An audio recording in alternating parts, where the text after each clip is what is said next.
Hello dear student, welcome to my YouTube channel. तो आज हम लोग देखने वाले हैं बिहार बोर्ड क्लास 7th का जो है हम लोग विज्ञान विषय का ओरिजिनल क्वेश्चन पेपर देखने वाले हैं। जी हाँ दोस्तों, अगर आप 7वीं की परीक्षा दे रहे हैं, वो भी फाइनल एग्जाम, और विज्ञान विषय आपका है 17 तारीख को एग्जाम हो गया आपका हिंदी का एग्जाम कैसा गया कमेंट पर जरूर बताइएगा। सभी क्वेश्चन लड़ा कि नहीं लड़ा। अब 18 तारीख का जो विज्ञान का क्वेश्चन पेपर है, बिल्कुल ओरिजिनल क्वेश्चन पेपर आपको हम दे रहे हैं।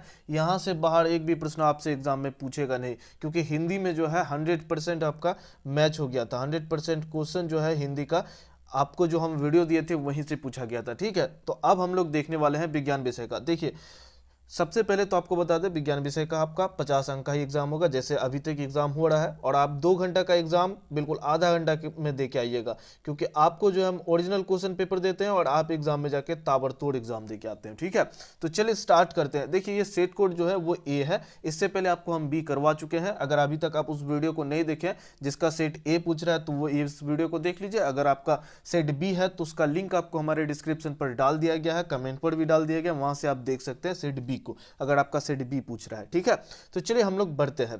देखिए, सबसे पहले आपको अपना नाम लिख देना है, उसके बाद वर्ग क्रमांक लिख देना है, मतलब रोल नंबर यहाँ पे लिख देना है। ठीक है, यहाँ पे आपको रोल नंबर अपना लिख देना है। ठीक, उसके बाद यहाँ विद्यालय का नाम लिख देना है, उसके बाद प्रखंड का नाम लिख देना है, फिर संकुलन का नाम लिख देना है, उसके बाद जिला का नाम लिख देना है। ठीक है, इस बॉक्स के साथ आपको कोई छेड़खानी नहीं करना है बिल्कुल, नहीं तो आपका मोय मोय होने वाला है। ठीक, चलिए बढ़ते हैं हम लोग पहला नंबर प्रश्न की ओर बढ़ते हैं। यहाँ पे आपको कुछ निर्देश दिया गया है कि इस प्रश्न पत्र में आपको पांच क्वेश्चन पूछा जाएगा और सभी प्रश्नों का उत्तर देना अनिवार्य है। ठीक, आपको तो पहले से ही पता हो गया होगा। ठीक, चलिए बढ़ते हैं हम लोग पहला नंबर प्रश्न की ओर। पहला नंबर प्रश्न में कोष्टक में दिए गए शब्द के लिए सही शब्द का चुनकर रिक्त स्थानों को पूर्ति कीजिए। ठीक, आपको शब्द दिया गया है, उससे आपको रिक्त स्थान का पूर्ति करना है। तो देखिए, आपका 10 अंक का रहेगा।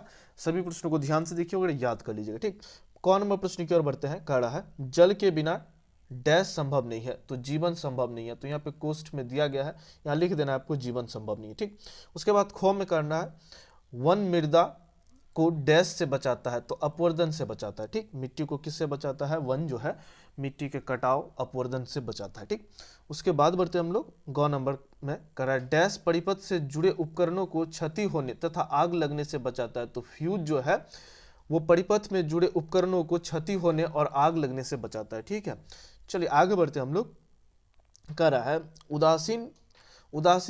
उदासीकरण अभिक्रिया में डैश बनते हैं, तो लवण बनते हैं। क्या बनते हैं, लवण बनते हैं। ठीक, उसके बाद दही में डैश पाया जाता है, तो लेटिक अम्ल पाया जाता है। कौन सा अम्ल पाया जाता है, लेटिक अम्ल पाया जाता है। ठीक, चलिए आगे बढ़ते हम लोग दूसरा नंबर प्रश्न की ओर। अगर देखिए आप चैनल पर नए हैं तो बिल्कुल चैनल को सब्सक्राइब कर लीजिए, क्योंकि आगे का जो भी आपको ओरिजिनल क्वेश्चन पत्र है आपको हमारे यूट्यूब चैनल पर मिलेगा और आप एग्जाम में बिल्कुल ताबड़तोड़ एग्जाम दे के आइएगा। ठीक है, 7 क्लास में आपका जो है 50 में 50 सभी सब्जेक्ट में लाने की जिम्मेदारी मेरी है। ठीक, आप बस हमारे साथ जुड़ के रहिए, चैनल को सब्सक्राइब करके रखिए, ताकि जब भी वीडियो आए सबसे पहले आप तक पहुंचे और आपका एग्जाम बिल्कुल ताबड़तोड़ जाए। ठीक, बढ़ते हम लोग दूसरा नंबर प्रश्न की ओर। कड़ा है दिए गए कथन में सही के लिए सही का निशान लगाना है तथा गलत के लिए आपको गलत का निशान लगाना है।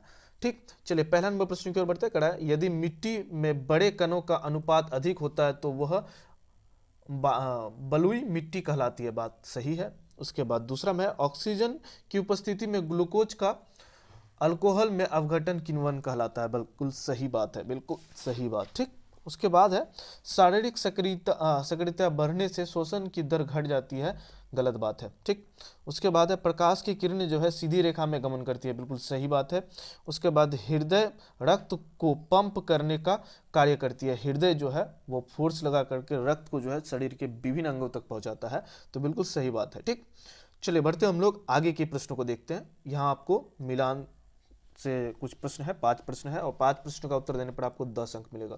तो बिल्कुल आप हमारे साथ जुड़ के रहिए, चैनल को सब्सक्राइब करके रखिए। ठीक है, जो भी वीडियो आएगा सबसे पहले आप तक पहुंचेगा, ताकि आप एग्जाम में बिल्कुल ताबड़तोड़ एग्जाम दे पाए। ठीक, तीसरा नंबर प्रश्न की ओर बढ़ते हैं। कह रहा है स्तंभ अ का उपयुक्त का मिलान करना है आपको किसके साथ, स्तंभ ब के साथ करना है। स्तंभ अ का जो मिलान है आपको स्तंभ ब के साथ करना है। स्तंभ अ इधर है आपका और स्तंभ ब इधर है। ठीक, इसका मिलान इसके साथ करना है। ठीक, विलियम का हो जाएगा इसका रक्त परिसरण तंत्रिका के जनक के नाम से जाना जाता है विलियम को। ठीक, दूसरा नंबर में है पौधे का जनन अंग क्या जनन अंग है, तो फूल हो जाएगा। उसके बाद श्वेत प्रकाश में जो है 7 रंगों का मिश्रण होता है। ठीक, चलिए घ नंबर प्रश्न है, कड़ा है रेशम कीट हो जाएगा, कोकीन हो जाएगा। ठीक, मरुस्थल का जहाज किसको कहा जाता है? ऊंट को कहा जाता है। ठीक, तो ये आपका था, मिलाने का था, आप एक बार उसका स्क्रीनशॉट ले लीजिए। ठीक, चलिए बढ़ते हम लोग 4 नंबर प्रश्न की ओर बढ़ते हैं। 4 नंबर प्रश्न में कड़ा है लघु उत्तरीय प्रश्न, आपको उत्तर देना कितना? 50 शब्दों में उत्तर देना है, और आपको इसमें से 2 प्रश्न देगा, 2 में से किसी एक प्रश्न का उत्तर देना है, और आपका बिल्कुल 5 का 5 नंबर मिल जाएगा। ठीक है, चलिए पहला है बैटरी और सेल में अंतर स्पष्ट करना है। निषेचन किसे कहते हैं? दोनों में से किसी एक प्रश्न का उत्तर देना है, तो हम लोग देंगे निषेचन किसे कहते हैं। ठीक, नर और मादा के युग्म के मिलने की प्रक्रिया को क्या कहते हैं? निषेचन कहते हैं। यह लैंगिक जनन एक अहम हिस्सा है। निषेचन की प्रक्रिया शरीर के अंदर एवं बाह्य हो सकती है, दोनों में हो सकती है। तो इस तरह से आपको उत्तर लिख देना है। तो आप अगर इस तरह से उत्तर लिखेंगे तो आपका एक भी नंबर नहीं कटेगा। ठीक है, चलिए आगे बढ़ते हैं। इसी का दूसरा नंबर है, इसमें भी आपको 5 अंक मिलेगा, 2 में से किसी एक प्रश्न का उत्तर देना है। कड़ा आभासी प्रतिबिंब किसे कहते हैं?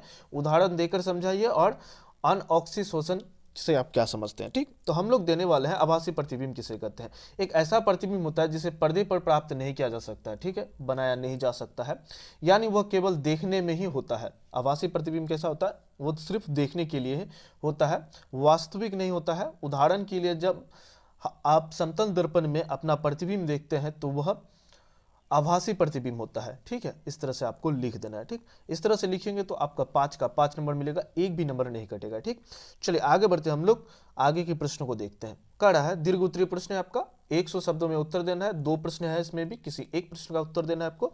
पहला है, एक प्रयोग द्वारा बताइए कि पौधे का जल संवहन करते हैं। दूसरा, आशुतोष जल को अम्लीय, क्षारीय अथवा उदासीन में से किस श्रेणी में रखे गए हैं, आप इसकी पुष्टि कीजिए। ठीक है, तो इसका उत्तर हम लोग देखेंगे, अथवा वाला कल देखेंगे, क्योंकि इसको आपको बड़ा करके लिखना है, 10 नंबर तभी मिलेगा। ठीक, तो हम लोग देखेंगे आशुतोष जल वाला। तो देखिए आशुतोष जल को है उदासीन श्रेणी में रखा जाता है, क्योंकि इसमें ना तो अम्लीय है और ना ही क्षारीय है। इसकी पुष्टि लिटमस पेपर परीक्षण से किया जा सकता है, जिसमें ना तो नीला लिटमस लाल होता है और ना ही लाल लिटमस नीला होता है। ठीक, इस तरह से हम लोग एक पुष्टि कर सकते हैं कि जो आशुतोष जल होता है वो ना तो अम्लीय होता है ना क्षारीय होता है, वो उदासीन होता है। ठीक, उसके बाद ये जल उदासीन होगा, हम यह दिखाकर इसकी पुष्टि कर सकते हैं। इसमें डूबने पर ना तो नीला और ना ही लाल लिटमस पेपर होगा। थोड़ा बड़ा करके लिख दीजिएगा ताकि आपको पूरा अंक मिले। ठीक, तो ये था आपका 50 अंक का, आपको हम पूरा हल करवा दिए। और जिसका सेट सी है तो आप बने रहिएगा, आपके लिए भी वीडियो बहुत जल्द आने वाला है। और सेट ए और बी वाला का तो आ गया, सेट सी वाला का आना बाकी है, तो जल्द ही आपको हम वीडियो देंगे। आप हमारे साथ जुड़ के रहिए, चैनल को सब्सक्राइब करके रखिए, जब भी वीडियो आए सबसे पहले आप तक पहुंचे और आप एग्जाम बिल्कुल फोड़ के आए। ठीक है, फिर मिलते हैं हम लोग नेक्स्ट वीडियो लेकर के, तब तक के लिए इतना ही। जय हिंद।